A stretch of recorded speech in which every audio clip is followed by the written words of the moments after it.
Israel और Hamas के युद्ध को लेकर अमेरिका ने दी चेतावनी।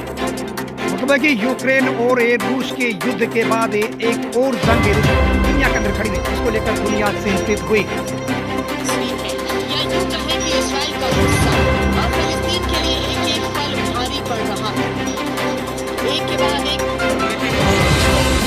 हमास ने भी इजराइल पर रॉकेट दागना बंद नहीं किया है। यरूशलेम से लेकर तेल अवीव तक हवाई हमलों के प्रति अलर्ट करने वाले सायरन बज रहे हैं। आज सुबह एक बार फिर से सायरन ने हमास के ठिकानों पर एयर स्ट्राइक की। सोमवार को इजराइल ने गाजा पट्टी पर हवाई हमले तेज कर दिए। गाजा पट्टी की सीमा पर टैंक तैनात कर दिए गए हैं ताकि इस बार घुसपैठ की कोई गुंजाइश न हो। यही नहीं, हमास के लड़ाकों की तलाश में इजरायली सैनिक दक्षिण की ओर रवाना हो गए हैं।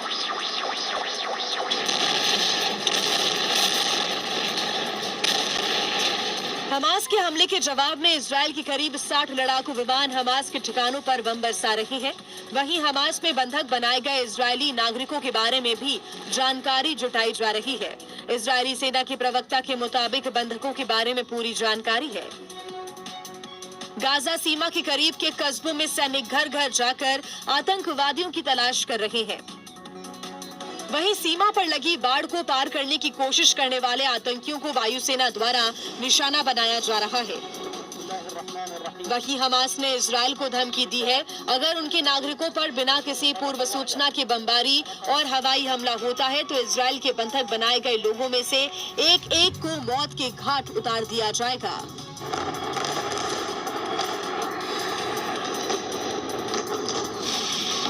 फिलिस्तीनी संगठन हमास के शनिवार को ताबड़तोड़ रॉकेट अटैक के बाद इजराइल भी अब अटैक के मूड में आ गया है और गाजा पट्टी पर इजराइल लगातार हमले कर रहा है। गाजा पट्टी में खाना, पानी, बिजली और फ्यूल की सप्लाई बंद कर दी गई है।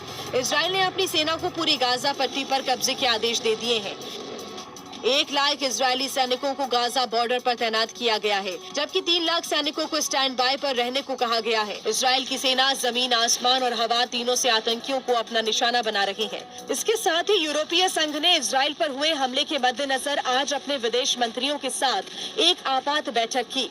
इजराइल के पलटवार के बाद से हमास अब बैकफुट पर है। हमास के आर्म्ड विंग के प्रवक्ता अबू उबैदा ने इजराइल के हमले को लेकर कहा कि हमास युद्ध विराम के लिए तैयार है, लेकिन लक्ष्य पाने के बाद। लेकिन इसके बाद भी दोनों तरफ से फायरिंग जारी है। हालांकि दोनों के बीच चल रहे इस युद्ध में इजराइल अब हमास पर भारी पड़ रहा है। इजराइल पर हमास के हमले के बाद नेतन्याहू सरकार ने करारा पलटवार किया है। इस बीच ब्रिटेन के प्रधानमंत्री ऋषि सुनक, अमेरिका के राष्ट्रपति जो बाइडेन, फ्रांस के राष्ट्रपति, कनाडा के प्रधानमंत्री और जर्मनी के चांसलर ने हमास को लेकर बयान दिया है।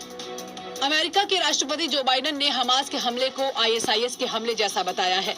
ब्रिटेन के PM ऋषि सुनक ने कहा कि हमास के लोग न तो चरमपंथी हैं और न ही फ्रीडम फाइटर्स हैं, वो सिर्फ आतंकवादी हैं। मैं बिना किसी किंतु परंतु के इजराइल के साथ खड़ा हूँ। वहीं अमेरिका ने ईरान को युद्ध में शामिल न होने की चेतावनी दी है। अमेरिका के शीर्ष जनरल ने ईरान को इजराइल हमास युद्ध में शामिल न होने की चेतावनी देते हुए कहा कि वो नहीं चाहते कि संघर्ष और अधिक बढ़े। भारत से स्पेशल रिपोर्ट अशोक बारवा से ABP न्यूज। ध्यान रहे हमारे चैनल को सब्सक्राइब से और लाइक और शेयर जरूर करें।